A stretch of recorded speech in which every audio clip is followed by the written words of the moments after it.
रात के तकरीबन 8 बजे का समय होता है और कड़ाके की ठंड पड़ रही होती है। एक विधवा महिला डॉक्टर जिसका नाम ममता होता है, वो अपने क्लिनिक के अंदर अकेली ही बैठी हुई थी। वहाँ पर कोई भी मरीज नहीं होता है। दोस्तों, क्योंकि उसके घर जाने का समय हो चुका होता है। लेकिन उसी समय एक ट्रक ड्राइवर वहाँ पर आ जाता है जिसका नाम बलबीर होता है। बलबीर जैसे ही उस क्लिनिक के अंदर प्रवेश करता है, तो उसकी नज़र ममता डॉक्टर पर पड़ जाती है। ममता डॉक्टर जो कि देखने में बेहद खूबसूरत और आकर्षक होती है। अब जैसे ही बलबीर को वो विधवा महिला देखती है और अपने कुर्सी से खड़ी हो जाती है, तो उसका पेन नीचे गिर जाता है और इसके बाद वो ट्रक ड्राइवर इसके पीछे वाले हिस्से को और इसके ऊपर वाले हिस्से को लगातार देखने लगता है। वह इसकी खूबसूरती, इसकी सौंदर्य को ऊपर से नीचे की तरफ देखने लगता है। बलबीर अब इस विधवा डॉक्टर को कहने लगता है कि मुझे कुछ दवाइयाँ लेनी हैं। इसके बाद वो विधवा डॉक्टर ममता देवी इसको कुछ दवाइयाँ देती है और कहने लगती है कि तुम्हें एक इंजेक्शन भी लगवाना पड़ेगा और उसके लिए तुम्हें अपनी पैंट थोड़ी-सी नीचे उतारनी पड़ेगी। जैसे ये विधवा डॉक्टर इस ट्रक ड्राइवर को पैंट नीचे उतारने के लिए कहती है, तो ये ट्रक ड्राइवर अपनी पूरी पैंट को नीचे उतार देता है और इस तरह से इस ममता डॉक्टर की आंखें फटी की फटी रह जाती है।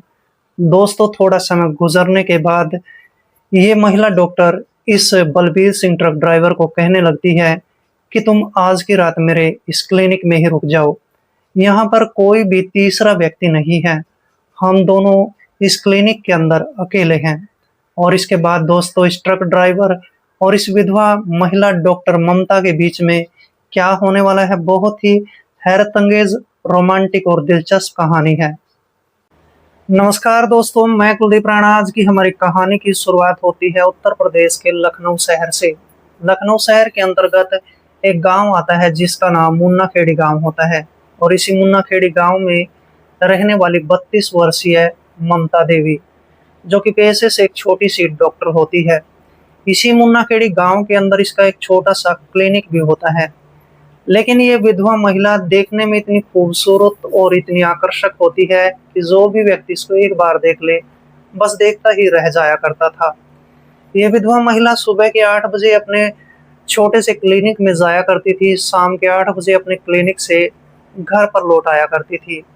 इसके घर में इसका एक 7 साल का बेटा होता है, जो कि इसकी माँ के पास रहता है, यानी वो अपनी नानी के घर पर ही रहा करता था। दोस्तों, ये विधवा महिला जैसे ही अपनी क्लिनिक में चली जाया करती थी, तो गांव के नौजवान लड़के, यहाँ तक कि बूढ़े लोग भी इससे दवाइयाँ लेने के बहाने इसकी खूबसूरती को देखने के लिए इसके क्लिनिक में चले जाया करते थे। ममता डॉक्टर के पास जवानी होती है, खूबसूरती होती है, उसका सौंदर्य होता है। ये महिला डॉक्टर भी कुछ कम नहीं होती है। जैसे ही नौजवान लड़के इसके पास, इसके क्लिनिक में दवाई लेने आया करते थे, तो उन नौजवान लड़कों को देखकर ये हमेशा हंसती मुस्कुराती रहती थी। और कुछ दिनों से तो इसके साथ ऐसा होने लगता है कि रात में इसका अकेलापन इसको सताने लगता है। अब ये विधवा महिला सोचने लगती है कि चाहे तो मुझे दूसरी शादी करनी पड़ेगी या फिर कोई एक ऐसा हैंडसम नौजवान लड़का देखना पड़ेगा जिससे कि मेरा काम आसानी से चल जाए। और इस तरह से दोस्तों, लगभग 10 दिन का वक्त गुजरने के बाद एक रात के तकरीबन 8 बजे के आसपास ये विधवा महिला अपने क्लिनिक में अकेली बैठी हुई थी। वहाँ पर कोई भी मरीज नहीं होता है और ये सोचने लगती है कि अब मुझे अपने घर पर चलना चाहिए। जैसे ही अपना क्लिनिक बंद करने के लिए बाहर निकलती है, तभी वहाँ पर एक ट्रक आकर रुक जाता है। उस ट्रक में से एक बड़ा ही हैंडसम नौजवान ट्रक ड्राइवर उतरता है। उस ट्रक ड्राइवर का नाम बलबीर होता है। बलबीर इस क्लिनिक के पास आता है और इस महिला डॉक्टर को कहने लगता है कि डॉक्टर साहिबा, मेरी तबीयत थोड़ी खराब है, मुझे आपसे दवाइयाँ लेनी है। और इसके बाद ये विधवा महिला ममता अपना क्लिनिक फिर से खोल लेती है। इसके बाद जैसे ही विधवा महिला डॉक्टर अंदर जाने लगती है, तभी उसके हाथ से उसका पेन छूट जाता है और जैसे ही वो उस पेन को उठाने के लिए नीचे झुकती है, तो इस बलबीर ट्रक ड्राइवर की नज़र इसके पीछे वाले उभरे हुए भाग पर पड़ जाती है, जिसको देखकर बलबीर सिंह के मन में कुछ ऐसी भावनाएं उठने लगती है कि वो अपने आप पर कंट्रोल नहीं कर पाता है, वह बेकाबू सा हो जाता है। विधवा महिला की खूबसूरती बिल्कुल देखने लायक होती है। ट्रक ड्राइवर इसको ऊपर से नीचे की तरफ देखने लगता है और इस तरह से फिर ये विधवा महिला इस ट्रक ड्राइवर को कुछ दवाइयाँ देती है और दवाइयाँ देने के बाद इसको कहने लगती है कि मुझे तुम्हें एक इंजेक्शन भी देना पड़ेगा। और इसके बाद इस ट्रक ड्राइवर को जैसे ही यह कहने लगती है कि अपनी पैंट को थोड़ा सा नीचे उतार लो, फिर ये ट्रक ड्राइवर जैसे ही अपनी पैंट को नीचे उतारता है तो इसके बाद विधवा महिला ममता को कुछ ऐसा दिखाई दे जाता है कि जिसकी वो कल्पना भी नहीं कर सकती थी। ममता हंसने लगती है, मुस्कुराने लगती है। फिर इसके बाद बलबीर सिंह ट्रक ड्राइवर को इंजेक्शन लगा दिया जाता है। इसके बाद जैसे ही इस डॉक्टर महिला का काम खत्म हो जाता है तो बलबीर सिंह इसको इसकी फीस देता है, यहाँ से दवाइयाँ लेता है और जाने के लिए तैयार हो जाता है। लेकिन ये विधवा डॉक्टर इसको फिर से आवाज लगाती है, अपने पास बुलाती है। बलबीर को कहने लगती है कि मुझे अपना मोबाइल फोन नंबर दे दो और मुझे ये भी बताओ कि तुम कहाँ के रहने वाले हो। बलबीर सिंह कहने लगता है कि मैं पास के एक गांव में रहता हूँ और जब भी मेरी याद आए मुझे बुला लेना। और इस तरह से बलबीर सिंह अपना मोबाइल फोन नंबर इस विधवा महिला को दे देता है। आखिरकार बलबीर यहाँ से चला जाता है। फिर विधवा डॉक्टर भी अपने घर पर आ जाती है। 4-5 दिन का वक्त गुजर जाता है। इन 4-5 दिनों में ये विधवा महिला इस ट्रक ड्राइवर के सपनों में, ख्यालों में खो जाती है। रात के समय इसका अकेलापन इसको सताने लगता है।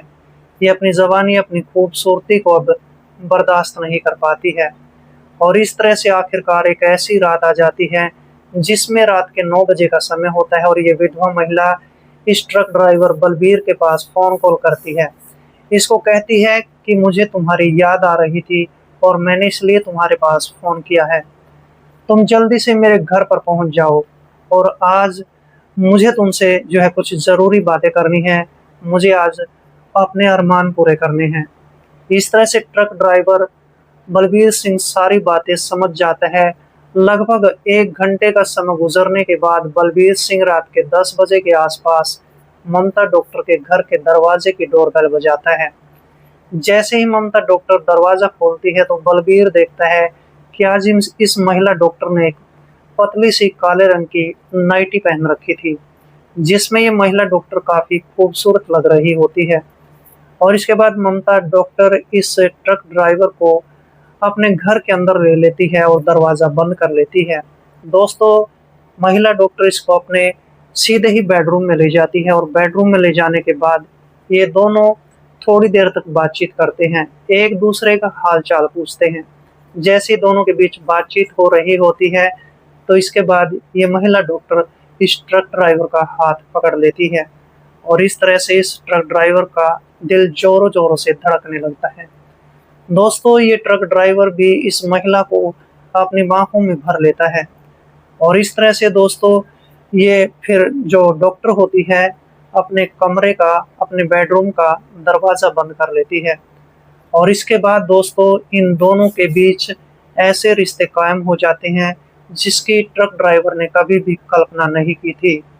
पूरी रात भर इस ट्रक ड्राइवर और इस महिला डॉक्टर के बीच आपस में वही अवैध रिश्ते कायम हो जाते हैं और जैसे ही दोनों की संतुष्टि हो जाती है तो फिर इसके बाद ये जो ट्रक ड्राइवर होता है इस विधवा डॉक्टर से कुछ पैसे लेता है और फिर यहाँ से रात के समय में ही अपने घर पर चला जाता है।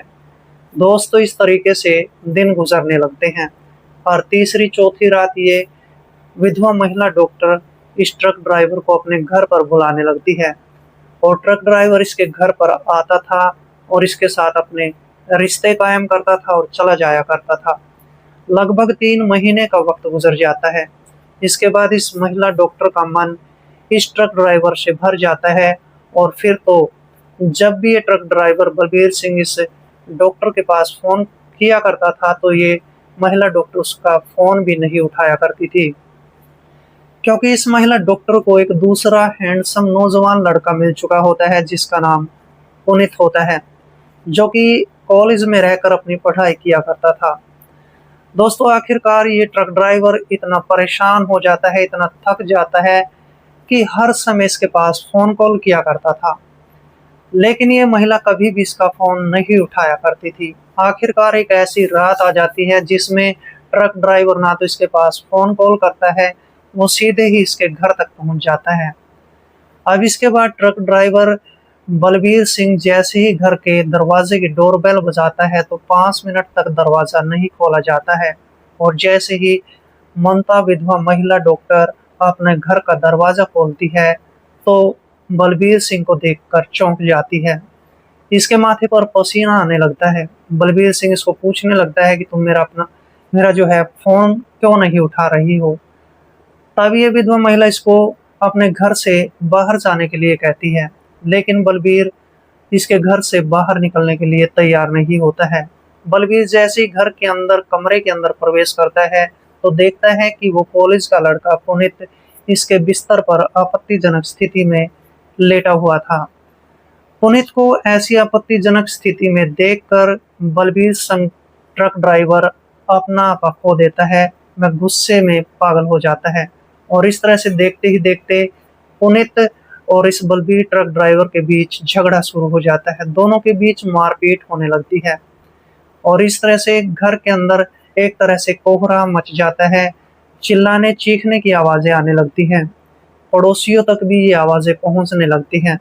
1-2 पड़ोसी जैसे ही मौके पर पहुँचते हैं तो देखते हैं कि बलबीर सिंह ट्रक ड्राइवर ने उस कॉलेज में पढ़ने वाले लड़के पुनीत का कत्ल कर दिया था। क्योंकि बलबीर सिंह के पास पहले से ही एक चाकू था, वो घर से चाकू को लेकर आया था। वह चाहता था कि इस विधवा महिला ममता की जो है वो आज रात हत्या कर देगा, अगर वो उससे मिलने के लिए तैयार नहीं होती है। जैसे ही पड़ोसी देखते हैं कि बलबीर सिंह ट्रक ड्राइवर ने पुनीत की हत्या कर दी है, तो नज़दीकी पुलिस स्टेशन में फ़ोन कॉल करते हैं और पुलिस को बुला लेते हैं। पुलिस मौके पर पहुंचती है, पुनीत का शव वहां पर बरामद कर लिया जाता है, और इसके बाद इस बलबीर सिंह ट्रक ड्राइवर को गिरफ्तार कर लिया जाता है। बलबीर सिंह को पुलिस स्टेशन में ले जाया जाता है। वहां पर बलबीर सिंह अपना जुर्म कबूल कर लेता है और अपनी पूरी कहानी पुलिस के सामने खोलकर बता देता है। पुलिस इसके बाद इसके खिलाफ एक चार्जशीट तैयार कर लेती है। इस पर एक मुकदमा दायर कर दिया जाता है। 26 जून 2024 को बलबीर सिंह ट्रक ड्राइवर को उम्र कैद की सजा सुनाई जाती है, और इस तरह से इस विधवा महिला ने एक ट्रक ड्राइवर का जीवन भी बर्बाद कर दिया था, और एक कॉलेज में पढ़ने वाले की जिंदगी को जो है इसने बिल्कुल खत्म कर दिया था। दरअसल दोस्तों, इस कहानी को सुनाने का मेरा उद्देश्य किसी का दिल दुखाना नहीं था, बल्कि आपको सजग करना था, आपको सतर्क करना था। तो मिलते हैं दोस्तों किसी ऐसी कहानी के साथ। तब तक के लिए दोस्तों, जय हिंद, वंदे मातरम।